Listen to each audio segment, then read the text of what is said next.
Operation Archery, also known as the Malloy Raid, was a British combined operations raid during World War II against German positions on the island of Agersoy, Norway, on 27 December 1941. The raid was conducted by British commandos of No. 3 Commando, 2 troops of No. 2 Commando, a medical detachment of No. 4 Commando, a demolition party from 101 Troop of No. 6 Commando and a dozen Norwegians from Norwegian Independent Company 1. The action was supported by Royal Navy gunfire, led by the light cruiser HMS Kenya, with the destroyers HMS Onslow, Orreby, Offa and Chiddingfold. The submarine HMS Tuna was in support as the force navigational check. For troop transport, the Prince Charles and Prince Leopold were used. Also in support were Royal Air Force bombers and fighter bombers. Objectives: the commando force of 570 troops was divided into 5 with these objectives: secure the area north of the town of Malloy in South Agersoy and engage any enemy reinforcements, subdue and secure Malloy town, eliminate the enemy on Malloy Island which dominated the town,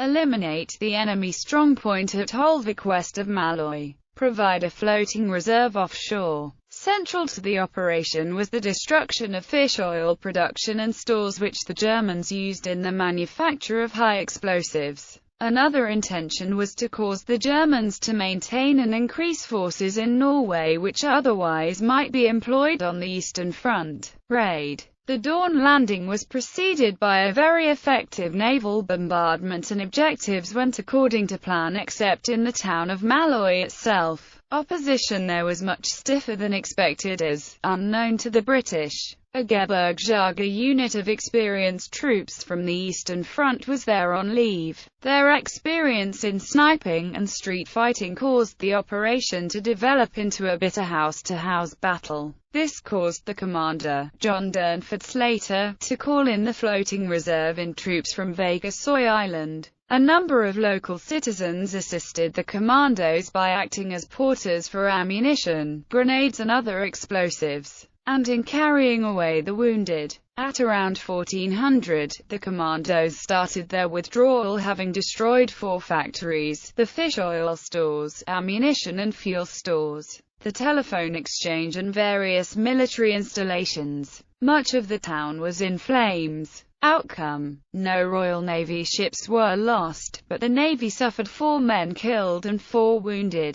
The commandos sustained 17 killed and 53 wounded. The commander of the exiled Norwegians, Captain Linge, was killed in an attack on the local German headquarters, and the Royal Air Force had 8 planes downed. The commandos accounted for at least 120 enemy killed and returned with 98 prisoners and a complete copy of the German Naval Code. Captain O'Flaherty seen here was hit by sniper fire. He lost one eye and subsequently became a brigadier wearing an eye patch. Several Quislings and a number of loyal Norwegians were also brought back. In conjunction with this raid, Operation Anklet was mounted by No. 12 Commando on the Lofoten Islands as a diversion. The raid was enough to persuade Adolf Hitler to divert 30,000 troops to Norway, and to upgrade coastal and inland defences. Hitler thought that the British might invade northern Norway to put pressure on Sweden and Finland.